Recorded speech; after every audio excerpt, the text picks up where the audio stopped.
Oh, welcome. I'm going to record this. We're going to bring our special guest on here in a second. Welcome. Let me just do some quick housekeeping. Welcome to the BraveMaker Mastermind. This is August 26, 2024. I'm Tony Gappistone, founder and executive director of BraveMaker. Every Monday, a group of us meet together for professional development and creative collaboration and really, hopefully, accountability toward reaching our creative goals. So I know there's some newbies hanging out with us today to check out what we do. Some quick housekeeping. First of all, this is meant to inspire you, and we encourage you, use the chat. You should ask questions in the chat. Keep muted the whole time. Put your URL of your favorite social media in the chat and follow each other, because we want people to be finding connections, collaborators. There's filmmakers, actors, or writers, directors, or all sorts of people that are in the chat that if you meet with us every Monday, we're making stuff together. We want you to be making stuff with each other. So that's number one. Two, when Matthew, our special guest, and Solomon, who's co-hosting, join the conversation, we'll do 30 minutes of just us informally talking with Matthew, and then we'll open up to you all. And members, you can ask a question, raise your hand, we'll bring you up. And then quick, fun announcement, two things. We have a special announcement. Ken Whittingham, if you came to our film festival, you might have met Ken. Ken has been in the industry for decades as a director on Abbott Elementary, The Office, Parks and Rec, Blackish, The Upshaws, on a million shows. He just joined our board of directors, and we announced that this morning. So we're very excited about that. You can find out that information at BraveMaker.org on Instagram. But this is really huge for us. He was at the Timeless Film Festival on Saturday with us, and he's got a special announcement of a new project that's coming in his life that we're excited to partner with him. So that's really huge. Follow Ken and comment and welcome him to the board of directors. We're very excited to have him. And finally, our next mixer, which all of the members get for free, is Friday, September 27th.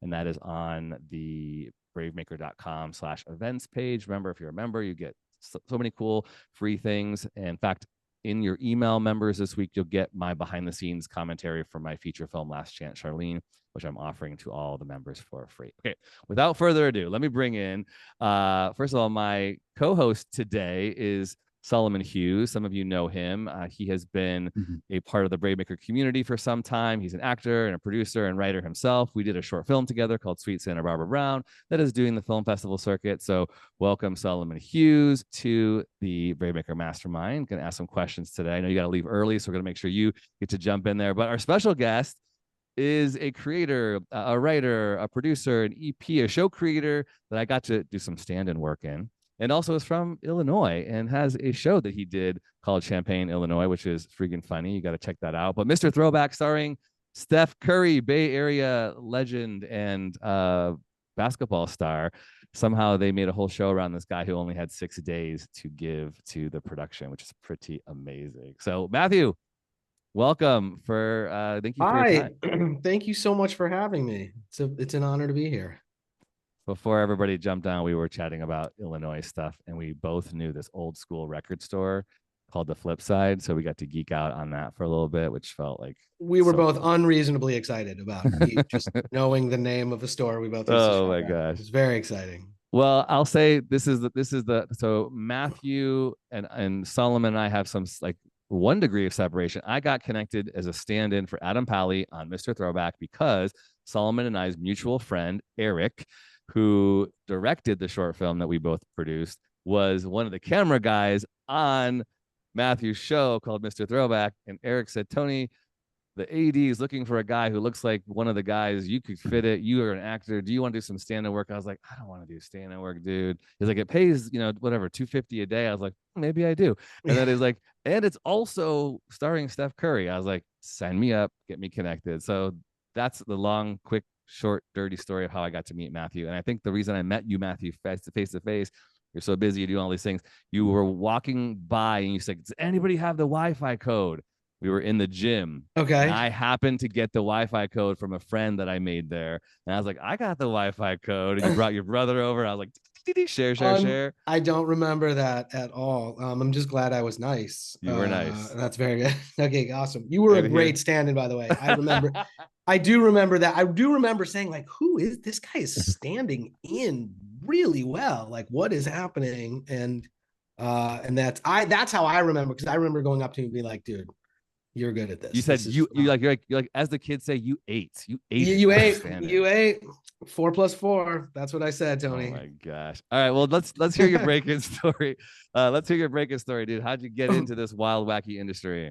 I came to it kind of late. I started out, I studied music in school. I went to the New England Conservatory and studied jazz composition. And then worked in the music business, sort of like at record labels, at film studios on the music side, at publishing companies, and then sort of like as a freelance record producer, engineer.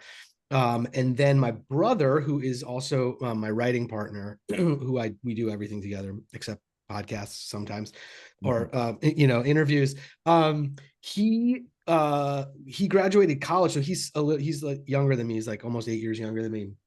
So I was already working, and he graduated college and kind of was a writer, had this blog. He went to Beijing to cover the Olympics in the Olympic News Service in 08. And he came back and he was like, you know what, I think I want to write a pilot. He always had an aptitude for writing, really funny dude. And I was like, great, cool. I had some friends who were writers, but never really thought about writing at all. So he started writing this pilot, and he would send me pages, just like, hey, what do you think of this scene? And I would just kind of say like, hey, what if he said this here? Or kind of pitch a few jokes. Wasn't really thinking about doing it at all. Just kind of like always been a huge comedy nerd, comedy fan.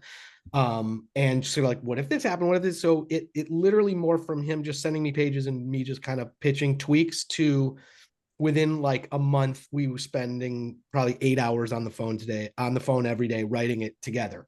And we were like, what if we could, I didn't even know that writing partnerships were a thing. I was like, we just were like, well, could this even be possible? And so we just took about 9 to 10 months of literally, he was in Chicago and I was in LA, writing a pilot on the phone every single day.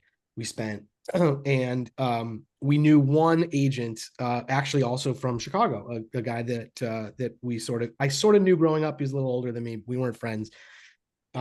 We sent it to him and he was like, all right, I'll read it, but just so you know, like, I don't ever work with people I know. We're like, okay, fine, sure.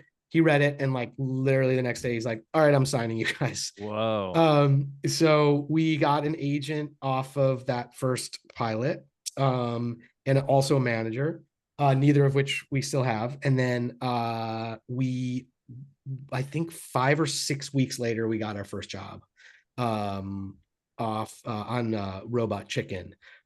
But it was not off that pilot. It was off another, because of course the first thing they say is, what else do you have? And we were like, well, we have nothing. So we immediately wrote a spec, and that was literally what got us our first job on Robot Chicken. And then those were like short cycles, like 5-week cycles. And then we finished that, and probably a month later we got our job on Happy Endings, which was our first like sitcom job, and then that was it, and we've worked ever since. And I've been working with David Caspi ever since, it feels like, as well. That's pretty amazing.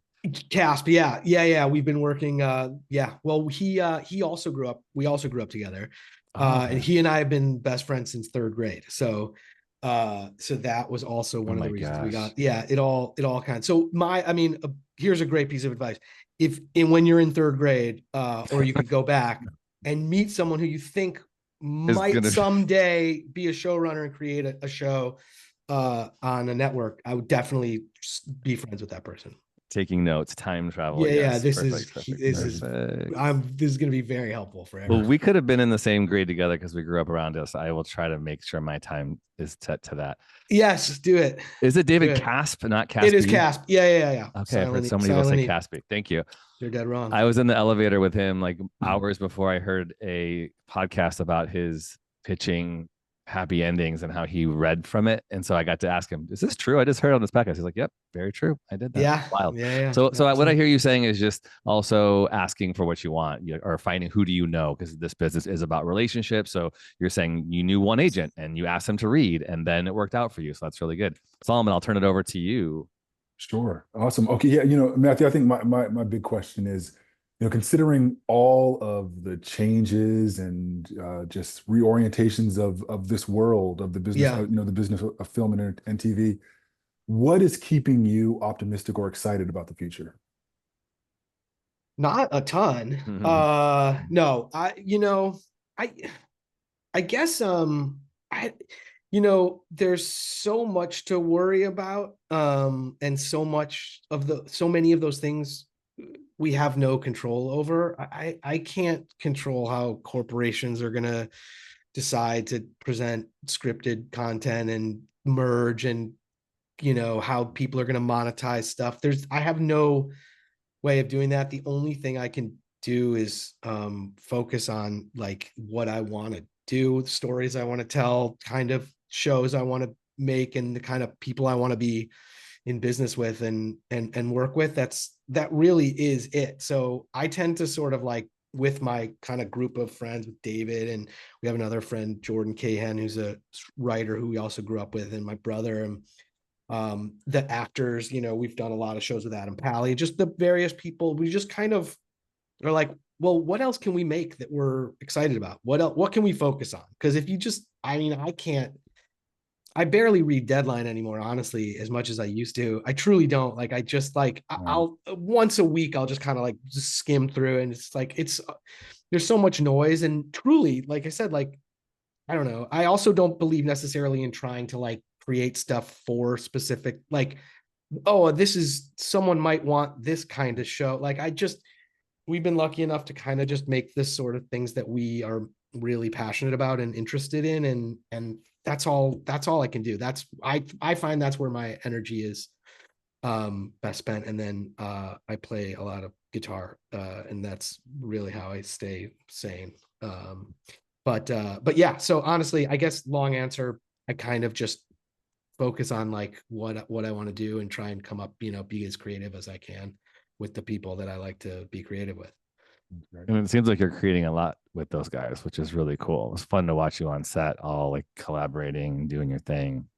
Yeah, like my brother and I, obviously we're brothers, so we've known each other our whole lives. Unfair advantage. Yeah. It's just we have such a shorthand, and honestly, and David and I have been, best friends since we were like 8 years old.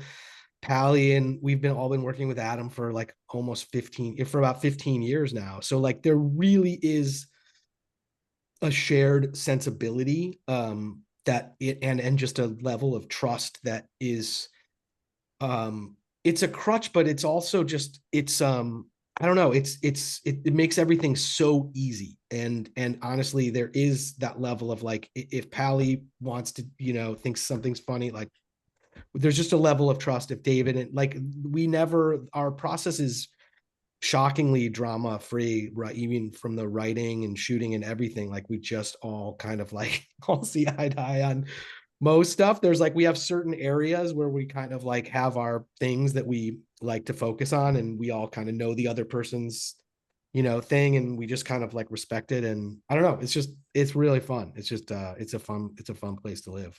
A lot of us are doing kind of pitch prep, and we're taking classes, learning how to navigate the industry. And one popular question we hear a lot, one of our partners is roadmap writers, and they talk about just knowing your brand voice, like how you describe yourself as a creator, I think is interesting. And then, as I looked at some of your work, I'm like, it all has some really cool, fun themes and the kind of offbeat comedy you all do. But how do you describe that? Like when someone says, tell me, I mean, obviously you're known now in a sense, but if someone didn't know you, how do you describe that voice that you bring on the page, the shows that you're creating? That's a good question. I think, I don't know. I guess I would think of it, and the way we talk about it more, as tone as opposed to brand. I feel like brand is like a way to sort of present yourself, or sort of like how you're viewed, which is certainly important and obviously like a consideration. But for us, it's more about just like what our tone is, and just sort of the kind of, and I think that sort of evolved, I would say, over, oh wow, look at that.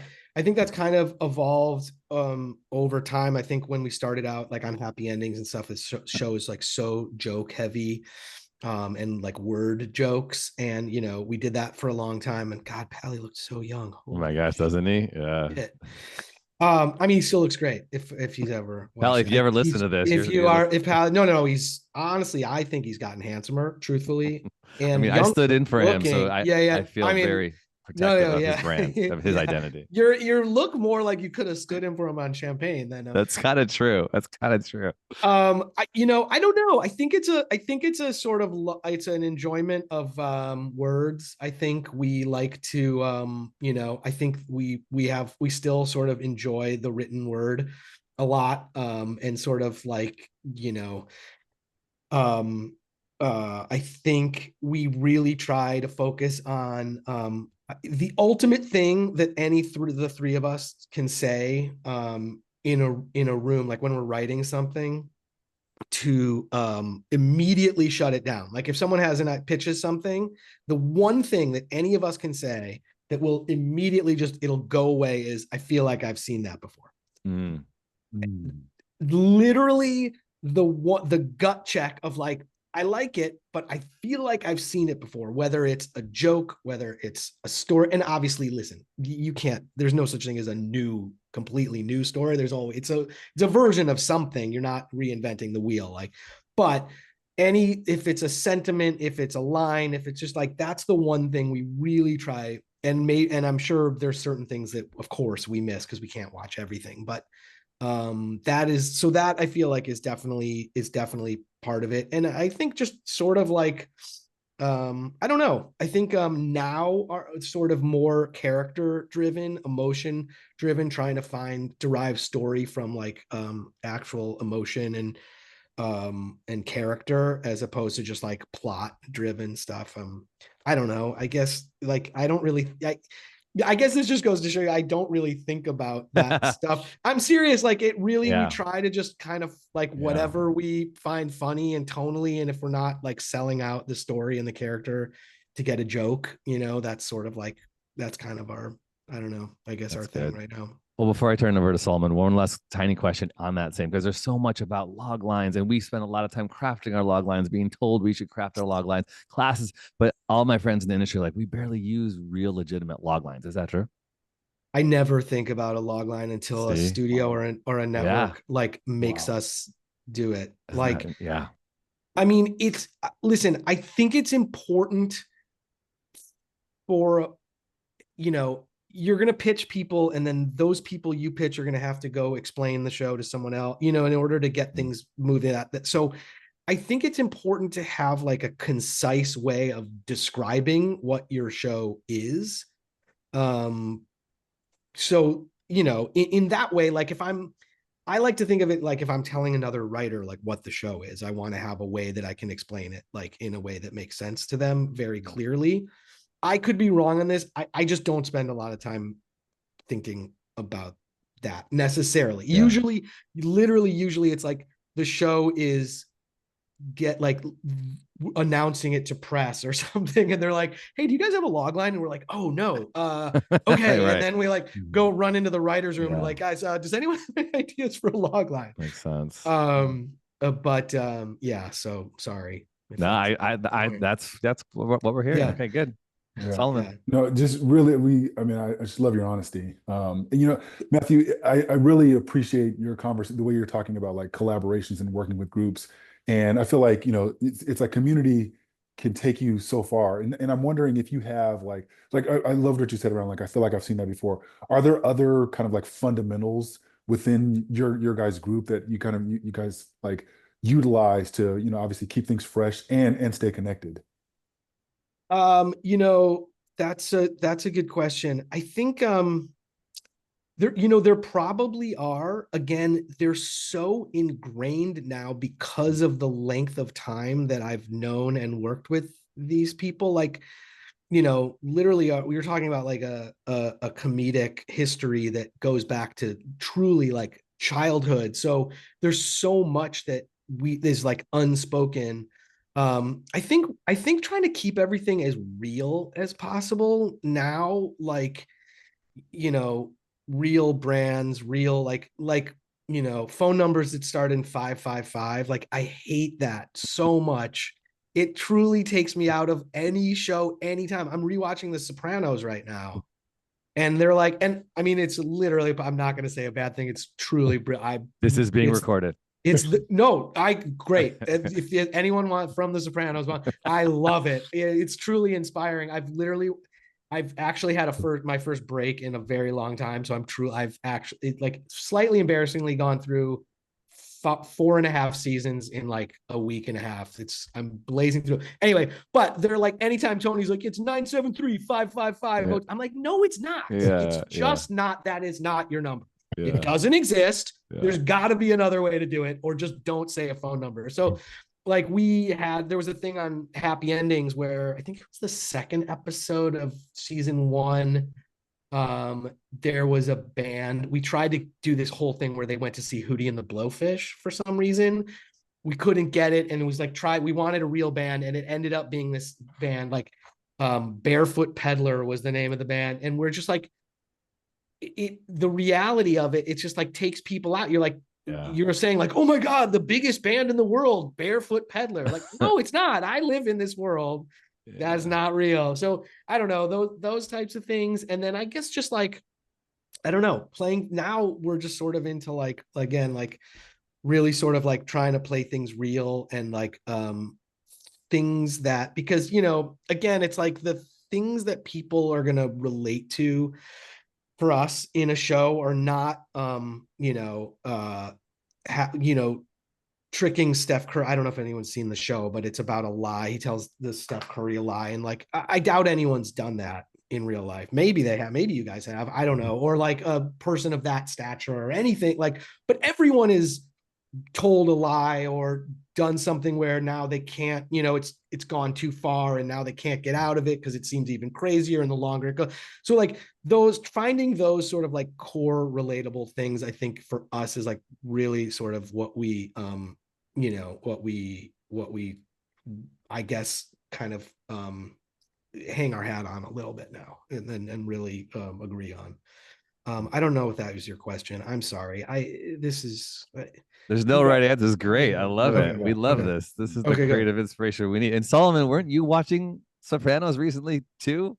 Yeah, I'm like one of the last people on earth that like watched it for the first time after 40. Oh my God, really? Blown away. It's insane. And it's honestly like it's so much of what we now just is like regular, is stuff that people, almost every really like premium drama does, like they invented. So it's like, you almost can't even appreciate, like I watched it for the first time when it was on. So now this is the first time I'm going back and watching it in its entirety after having been a writer. So knowing a little bit of like how, the sausage is made and watching it from that perspective is truly fascinating, but it's just like unbelievable how incredibly groundbreaking and brilliant it is. I was in college and my dad would send me VHS tapes of the HBO. He would like record it and watch it. My dad's name is Tony. I'm Anthony James, so they called me AJ, and my brother is Christopher. So oh my God. It was a little too close to home. Yeah, that is so crazy. That's so fun. Yeah, no, but I watched it, but like you would like miss it occasionally, and then you didn't know how, there was no way to like go back and watch it. It was just like on Sunday night, and that was it. Well, let's watch the trailer to Mr. Peacock, and then we'll dig into the show. Mr. Throwback. Peacock. Sorry. Oh my gosh, Mr. Peacock. It's okay, Tony. Mr. Throwback on Mr. Peacock. That's your next show. There you go. There you go. Yes, This is a story of one of the most dominant basketball players of all time. A player so electrifying, so beloved on and off the court. I'm not talking about me. I'm talking about Danny Grossman. Holy cow, Danny, what's going on, man? Bro, he was the king. We called ourselves the Splash Siblings. Danny was so good, I was his backup. Danny was so cool, I was his friend. I swear you killed yourself. No, I think it was just a rumor, like the guy from Blues Traveler. The last couple years have just been brutal. Are you Danny Grossman? I was in another life. Well, are you still? Because I got your order. And I only knew one guy with that kind of ass-saving power. Danny, you're a great guy. No, I'm not. Yes, you. Hey, stop that. You just been dealt a bad hand. No, I'm not. But you know what? I got it. Let's do a documentary on it. Oh. Somehow I went from following a once-in-a-generation talent / humanitarian, changing his sport and the world, to following... Being around Stefan is intoxicating. I mean, this was supposed to be my life. Are you having margaritas? Don't you have a game tonight? No, these are placenta-ritas. Don't worry, it's not human, it's horse. I'm good on the placenta. I can do it smooth or chunky. We're part of the team. The Stephiverse. I love you, Stephen Curry. Love you, Danny Grossman. People love a redemption story, but you know what people love even more? A train wreck.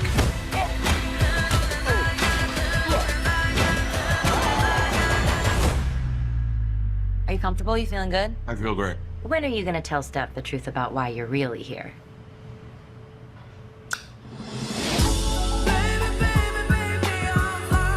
This whole thing's gonna blow up in your face. End this, or I'll end you.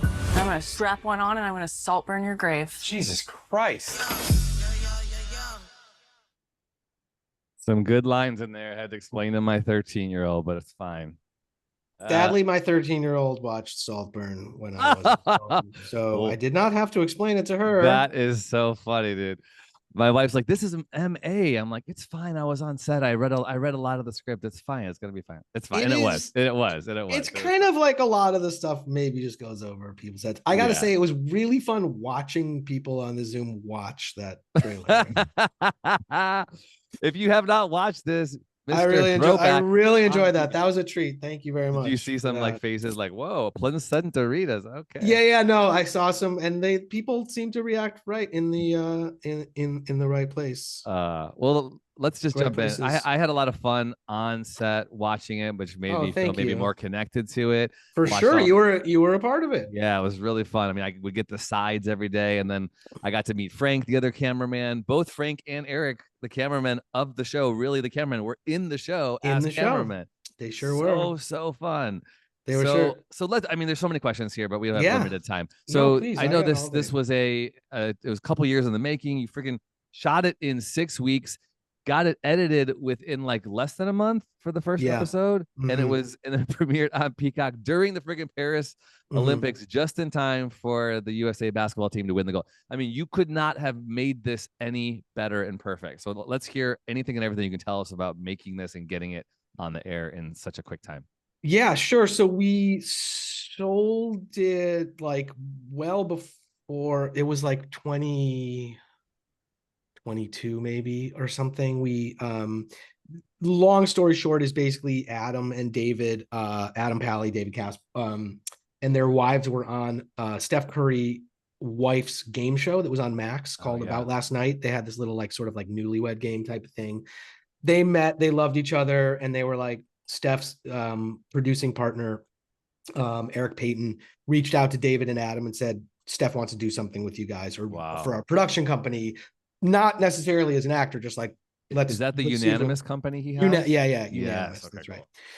So they reached out to David and Adam and they said, and Eric said, do you guys have an idea? And they said, yes, totally. We 100% do. And then they called me and my brother and said, do you guys have an idea for Steph Curry?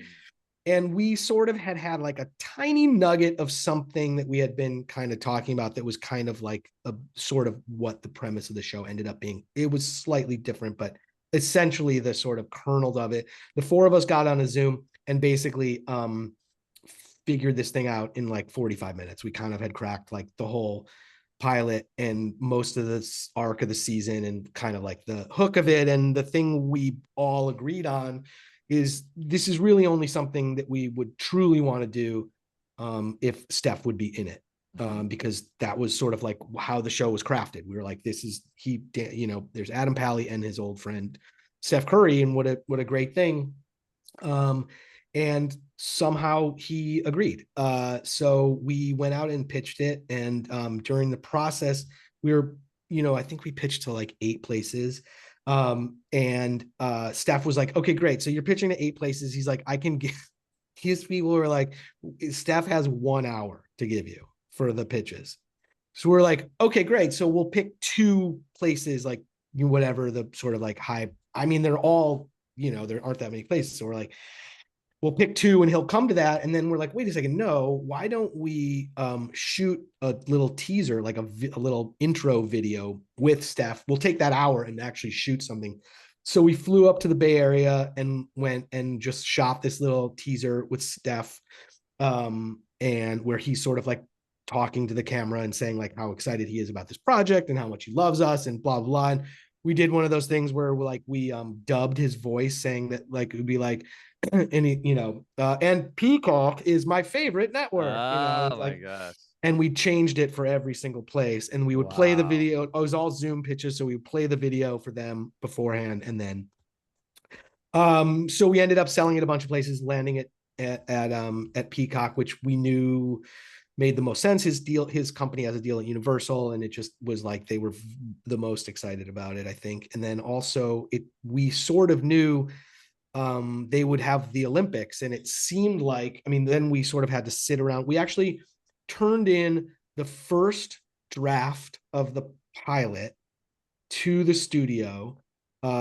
Friday night, and then that Sunday the strike started, the writer's strike. Yeah. So then we had to sit around for however long that was, basically, and wait, because they couldn't even give us notes. Obviously, they was just sitting there.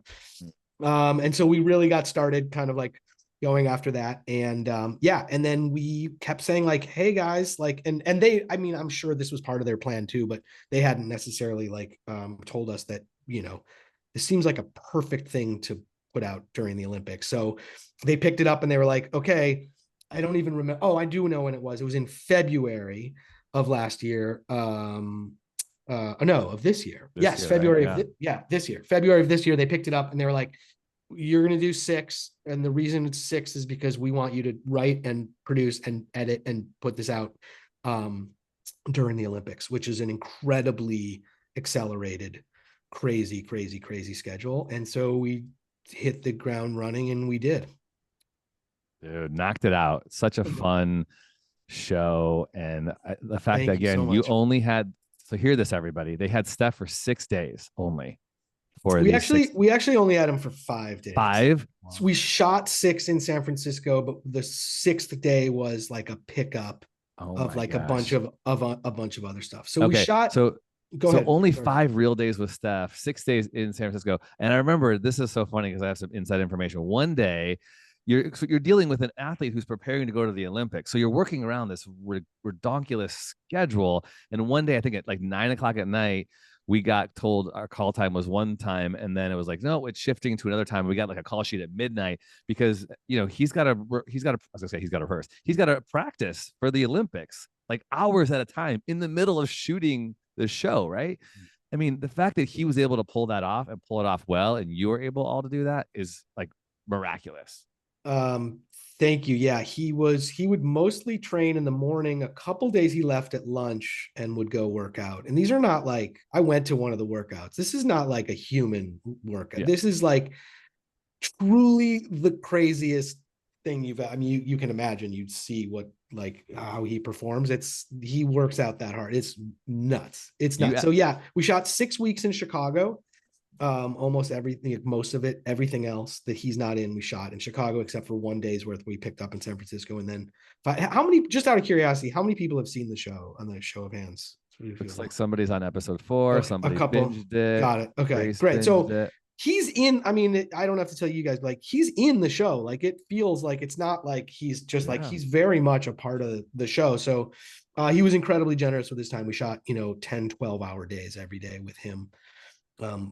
Very long hours, and we had truly brilliant line producers and people on the production side who managed to coordinate that, because we also didn't know where we were shooting with him until he had a baby. His wife gave birth like right before that, and so there was sort of it wasn't clear if he was going to come to Chicago and we were going to shoot, and we had to kind of pull that whole San Francisco thing together very, very quickly.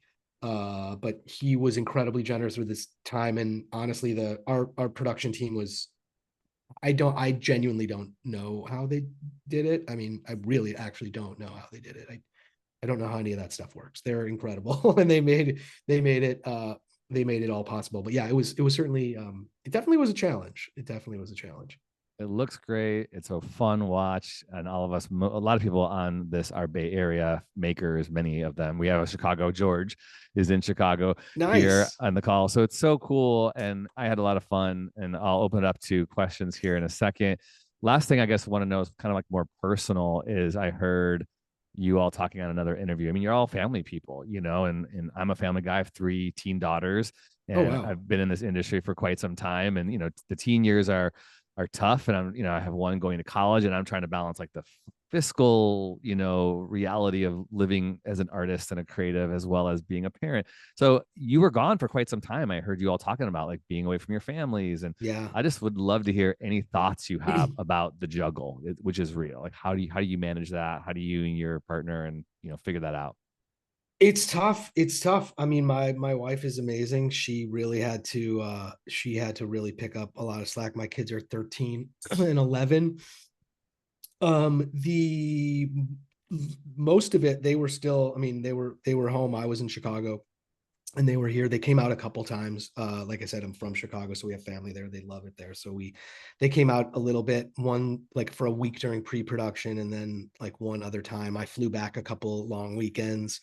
It's not easy. It was a challenge. And then, you know, we were in San Francisco. They were at camp while I was there, but it's tough. On the other hand, you know, coming home from like a 10-hour day on set and then like immediately jumping into, I'm sure, you know, Tony, Take the it's garbage like, out. Can you dude, sign these I know papers? Can you? it is what we do, but Yeah. that also presents, you know, its own challenges, and like Yeah. the decompression thing of like having to drop into like dad mode after, you know, it's exhausting running a show, creating anything, directing anything, you know, all parts of this job are so emotionally and physically and intellectually draining that it's just hard to like, so while it was a challenge, obviously missing them and being in a, you know, little apartment by myself in Chicago, there was also, I don't know, there was something that kind of like, it was this sort of this like sitcom summer camp thing where we were just kind of like in our own little bubble. And then, you know, I think in some ways the work gets better because, you know, I'm like, you know what, let's take another look at tomorrow's pages, or like, let's, you know, instead of going home, you're like, you know, let's sit down and have dinner and chat through like a couple of the things upcoming, or like go to my, I mean, we spent a lot of late nights like rewriting stuff at my apartment in Chicago. And, you know, those are the kind of things that would be tough to do if, you know, you had kids and a dog and all the, you know, garbage to constantly take out. So much garbage to take out. So much garbage. But yeah, so, you know, I don't know. I think Yeah. in a perfect world, you know, I don't know. It's a toss up. I gotta be, It's so honest. hard, right? There's like people talk about balance all the time, and it's really hard to find. I have not found it. That's why it's like making time for self-care and doing what you got to do to get by. This industry is wild, man. I've even found, you know, sometimes like you know, I live in in LA, obviously. And, you know, I've even sometimes like there's obviously like, I don't know how many people know where all the studios are, but, you know, at various points I've lived in, you know, longer commutes. Like it's pretty far for me to go to Sony from where I live, but it's really close to go to Radford, or like 8 minutes to Universal, which is where our writer's room was on this show.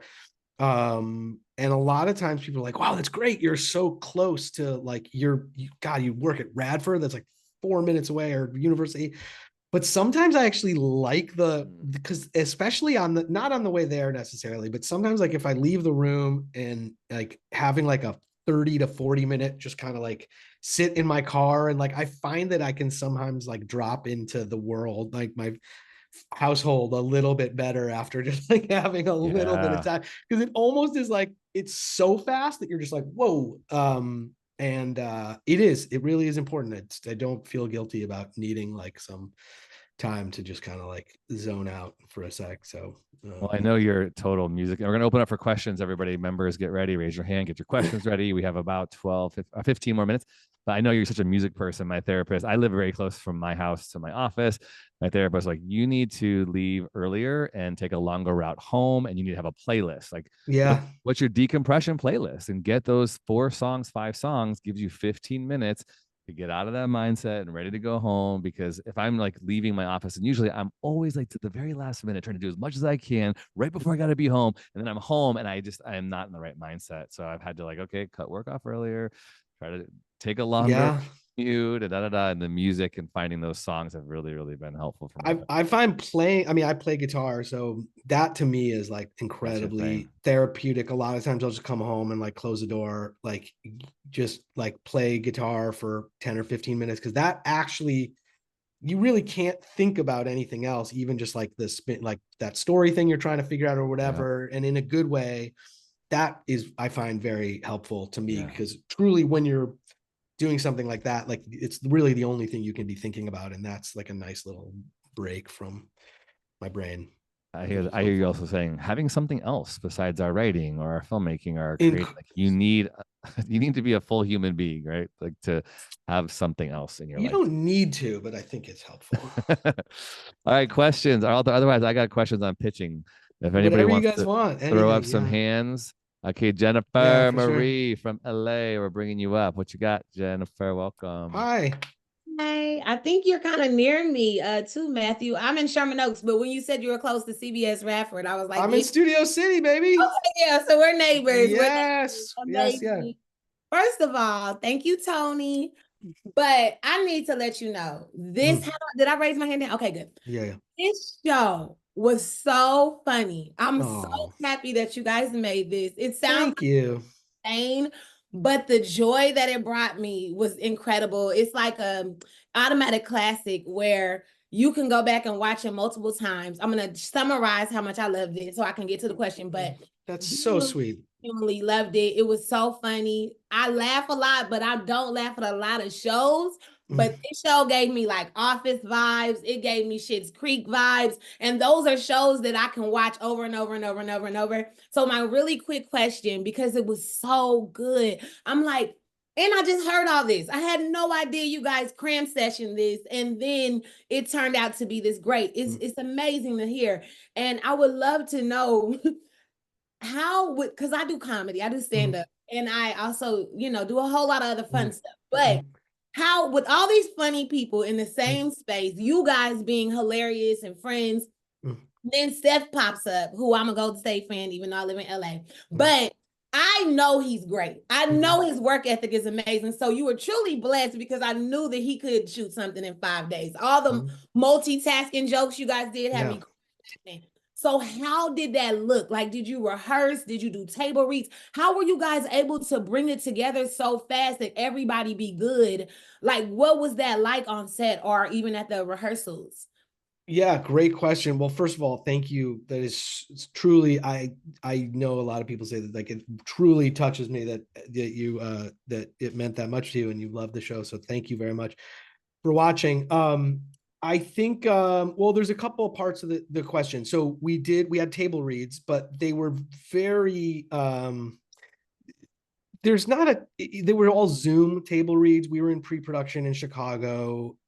Everyone's in a different place. It's not like, I think when in person, you can really actually get a lot out of a table read and everyone's really there. And, kind of, this was sort of just like, it was sort of just like a formality for the network to kind of like studio to give notes or whatever. But, we cast the thing up. We love working with improvisers, people with improv backgrounds. Literally every single person in the show has an improv background. I mean, Adam, Aiden, Tracy Letts, Tien Tran, Blair Beacon, like Rich Summer. I mean, truly every single person is an improviser.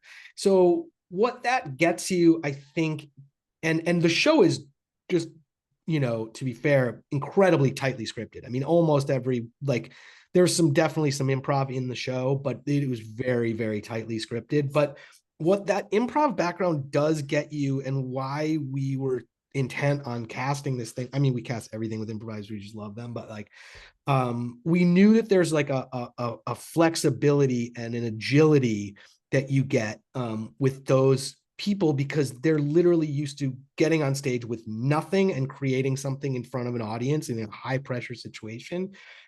We knew it was we knew Steph would be amazing. We did that teaser thing with him, so we shot with him. We've seen him on commercials. He's a performer. I mean, he's an NBA player. He's in front of the cameras and like he performs in incredibly high pressure situations. We knew his work ethic was incredible, but we just kind of wanted to build a team around him. Sorry for the sports metaphor, but like build a team around him that would kind of cater to him and be and sort of like enhance everything that he had. And listen, I'm not gonna lie, a lot of it is luck. Like there is a chemistry. Those people as human beings on set like loved each other. Like we create like there's those Aiden and Tien and Ad, all of them have like like they're all like friends now. It's crazy. Like everyone just truly respected and loved each other and had a chemistry that I think one of the reasons people are connecting with the show is because you can feel that is 100% real. And Steph is such a warm person and such a sweetheart that like the chemistry, they love each other. Like everyone is Steph and Adam, like, and Ego, God, I didn't even mention Ego. She's like literally one of the funniest people on planet Earth. She's such a superstar. It's crazy. They like the three of them. I don't know if you've seen any of the, there's like a bunch of like BTS stuff that Steph has posted, and there's like all that laughter is genuine. There's actually scenes in the pilot when they go out to the club. There's that sort of like montage over that PJ Morton cover of How Deep Is Your Love. Real ass.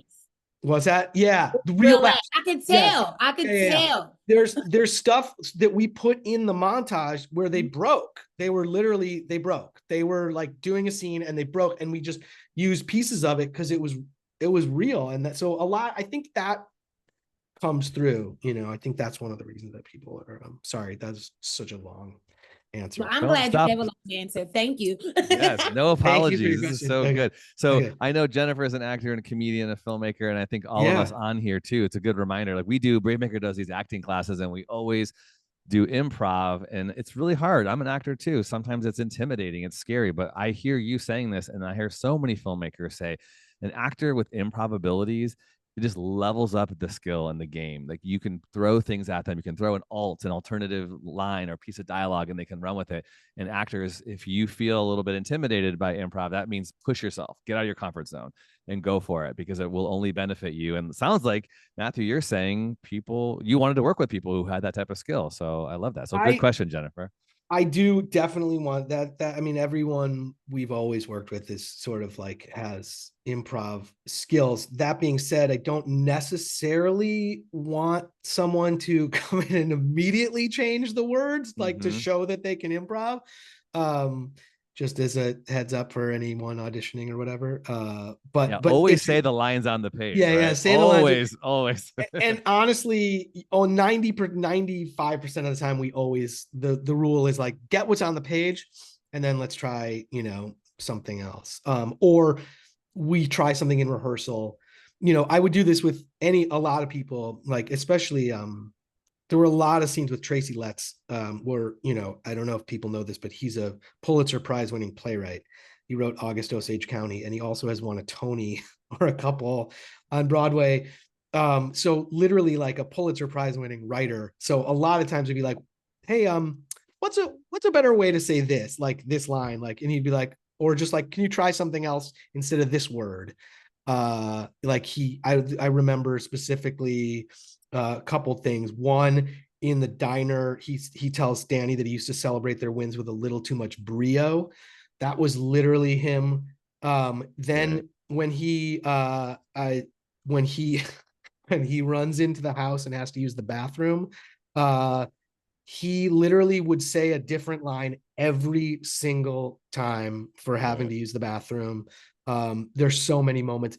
All the actors have a thing like that where they added something that was their own. And I love that you're like, okay, Tracy Letts, Pulitzer Prize winning writer, can we have you go on a bender and be naked and lay with your crotch fully into the camera? We kept being like, what are we doing? What are we doing? There's a moment where he like loses it on the other on David Pasquazi, who's hilarious during the sort of bender where he just yells at him, and says he's a chair leg or like a stain, he's vapor, he's nothing. That was literally all. We're just like, none of that was in the script. We're like, all right, go just completely ape shit on him, whatever you want. And every single thing was party emojis for you. That was so great, so fun. I laughed, and it's emotional. Like the series has such heart. I'm gonna bring in Gwyn, one of our filmmakers, doing her first directorial debut. Oops, I just knocked me out. And Matthew, hold on. Here we go. Ask your question. You're in.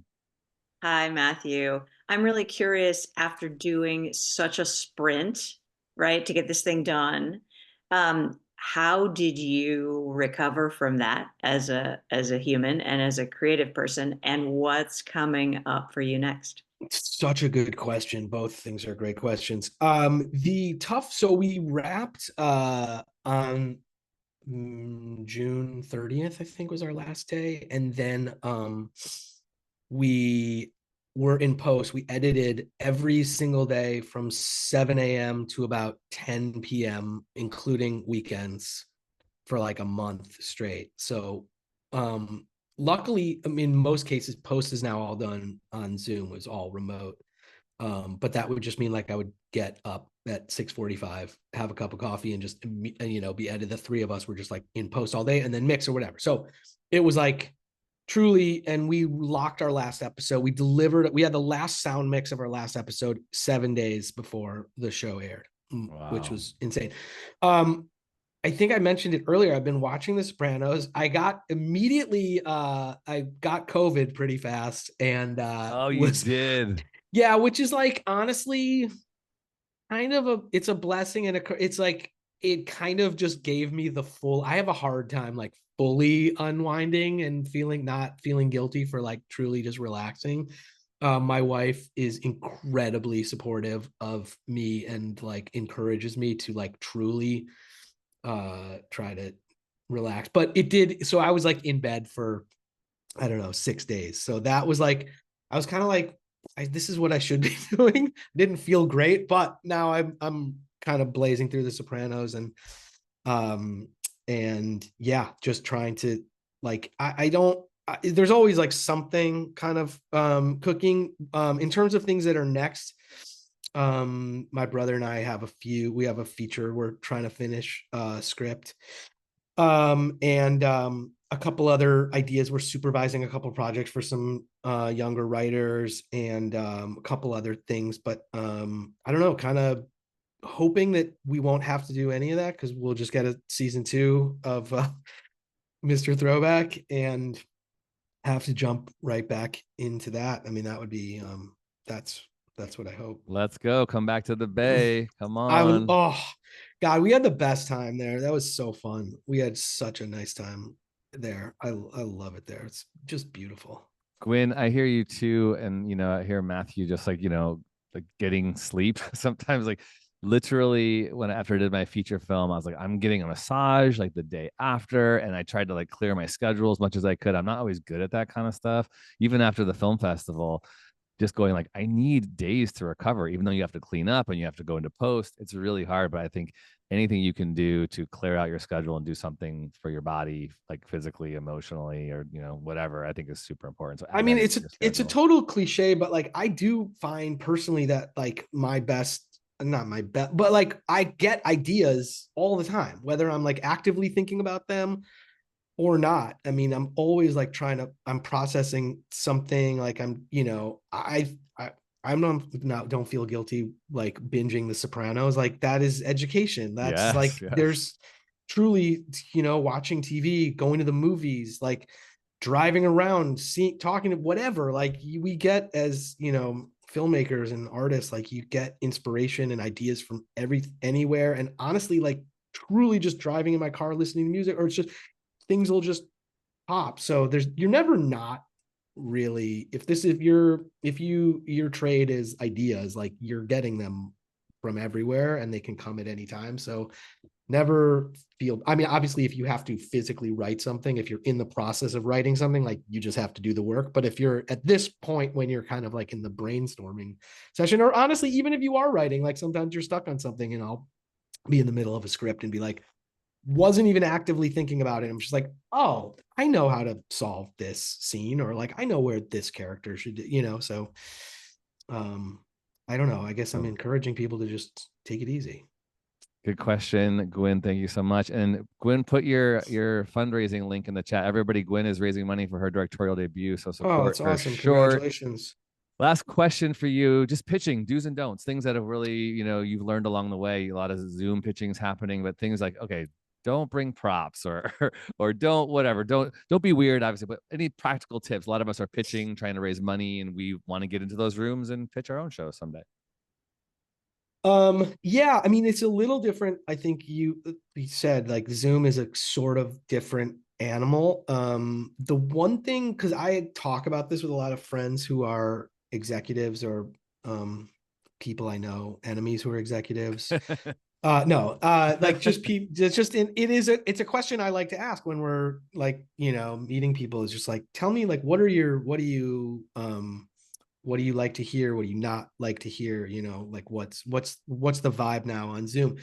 The one thing across the board, truly, that not everyone aligns on everything, obviously. The one thing that is 100% consistent with everyone is shorter is better.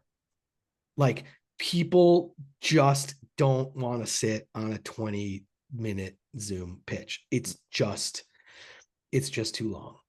I feel like if it takes that long to get the idea out, people are just, they just don't have the attention span. It's just harder. It's like Zoom is you give a lot of energy and you don't get it back. It's just like people aren't laughing. You can always tell when people are reading their emails or doing other stuff, and like it's exhausting.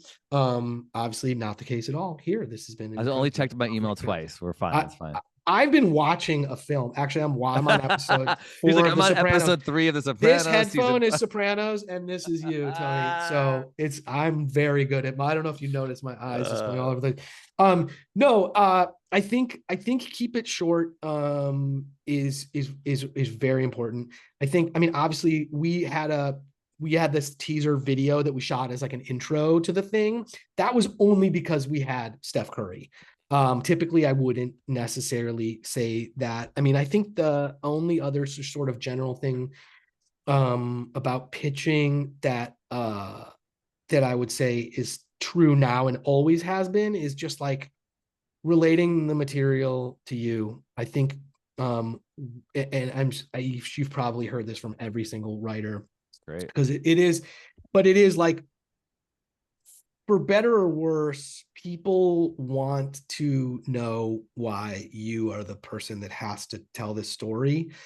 It's important to them because I feel, unfortunately, I think that people need to hear that it's like your thing, which is, whatever. I think if you're a great writer, writers have always told stories outside of their own like personal experience, and you should be able to do that in some ways, but in other ways it's important. My brother and I have written probably 8 pilots where about 2 brothers, and sold them just because they're like, oh, these guys are brothers, they could totally tell this. So that's the super easy version, but the other thing is just like why it's important to you, I think. But even more than that, it's just like I think if you have enthusiasm about the project, or it feels like it's something that's like important for you to tell, even if it's not your own exact experience, I think that always kind of comes through. I mean, the spec, just real quick off, just tiny little backstory, which I find I think it was like a sort of guiding principle and guiding light, sort of like in our career. That's, I told you, we wrote that pilot and then we wrote a second thing that was a spec. The second thing we wrote that was a spec was a show called, Tony, you'll remember, I don't know if anyone else will know the show, Small Wonder. Oh my gosh, the robot. Yes. The robot, right? Yes. Okay. So there was a trend sort of in, yes, Adrian loves Small Wonder, huge fan. There was this sort of trend in Hollywood at the time. People were sort of writing slightly off color spec pilots. There was like cheers like during 9/11, like someone wrote a spec cheers that like took place in the bar while 9/11 was happening. Oh, someone interesting. wrote Golden Girls Gone Wild, where the Golden Girls drop acid. There were a couple, and we were just kind of like, okay, cool, those are like funny, and obviously had done incredibly, like all those were used as sort of like success stories of like, these were very successful specs that got people, I think all those were like written by writers who have had amazing careers.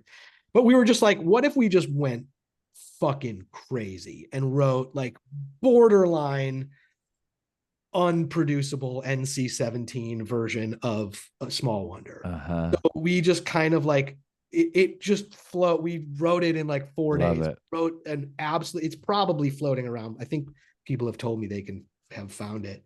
Googling now. And I don't know if it's online. I know that it was like, so basically we turned it into our agent. Wow. We're like, here you go. You wanted a spec? Bam. And he immediately called us back and was like, I can't send this to anyone. Literally no one. There's no way I'm sending this to people. Wow. It's insane. We're like, okay, because this really felt like we think this is hilarious. Like, we truly found this funny. So we sent it to another writer friend and then a couple of assistants that we were friends with that we knew. And literally within 24 hours, it was like everywhere. Like, everyone sent it to everyone, got all around town. And truly within like 3 days, our agent called us back because he had gotten so many incoming calls about it. It was like, guys, I changed my mind. Like, we didn't tell him that we had sent it out. Like, he tried to take credit for it, I think, and was like, guys, I changed my mind. I sent it to a few people, and you got this meeting and this meeting, this meeting, and all of a sudden it was like, and that is what got us our first job on Robot Chicken, because they were like, we had been trying to crack A Small Wonder sketch forever. Oh, wow. And you guys did it in such a funny way. By the way, I haven't read it. I'm going to apologize.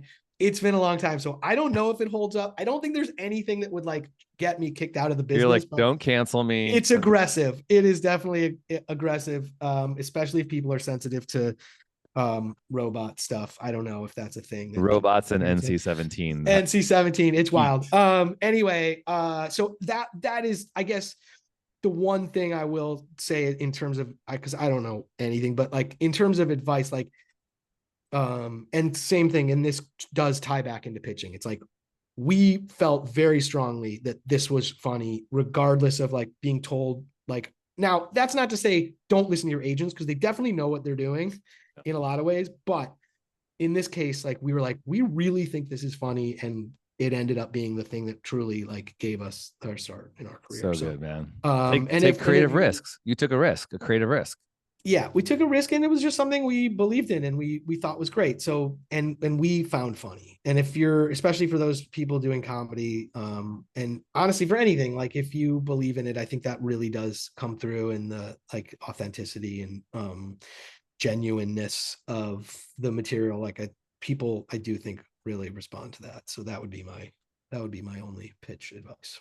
Dude, you said I shouldn't thank you for your time until I knew it was going to be. Well, you thanked me immediately when we got on. I was like, dude, I haven't given you any time yet. So good. Can we all give Matthew some snaps, some flowers? Yeah, this was so good, man. Thank you so much. Oh, my pleasure. It was so nice to be here. Thank you for standing in, and it was so nice to meet you. And best luck to absolutely everyone on here. You guys are all awesome. Thank you. BraveMaker, you have an invitation for BraveMaker to come hang out in July next year, and I'll follow up, but I really appreciate it. Please do. Yeah, keep me posted on everything. Absolutely, 100%.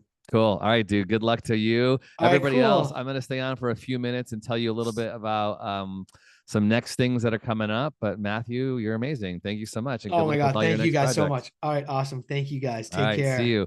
Right, everybody bye-bye. else, if you are interested, if you are just checking us out, you can go to bravemaker.com/membership for more information about how to do this every single Monday with us.